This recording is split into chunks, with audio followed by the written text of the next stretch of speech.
خست في اول شهر 6 كيلو، ودخلت رمضان خست 15 كيلو. لو عايزه تخرجي من رمضان خاسه من 10 ل 15 كيلو، استعدادك بيبدا من دلوقتي. ممكن قبل ما اقولك ازاي تبصي معايا كده الناس اللي بتخس قوي في رمضان بتعمل ايه.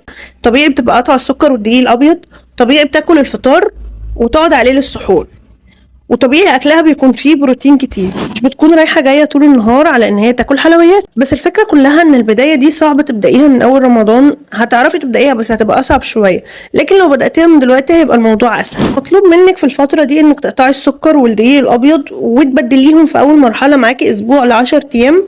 مش هقولك بتاكلي ايه، ومش هنبص على الميزان في الوقت ده.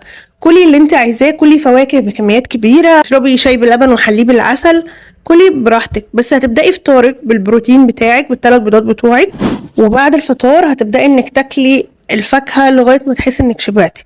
وكل ما يبقى عندك كريفنج وتبقي عايزة تاكلي سكر ابيض او دقيق ابيض، مسموح لك تعملي اي حاجة، بس ما تاكليش سكر او دقيق ابيض. ابدأي تتعلمي تعملي حلويات بالبطاطا وبالعسل وبدقيق الشوفان. ليه؟ عشان انا بأسس دلوقتي واحدة ما بتاكلش دقيق ابيض ولا بتاكل سكر خالص. وبعد كده الاسبوع او ال10 ايام اللي باقيين لرمضان ابدأي التزمي بصيام متقطع 14 ساعة، وابدأي انك تحسبي سعراتك وتعملي عجز 500 كالوري. كده على ما تدخلي رمضان هتبقي اتعودتي على النظام ده. وانا حرفيا كان معايا بنت رمضان اللي فات بدأت معايا من الشهر اللي قبل رمضان.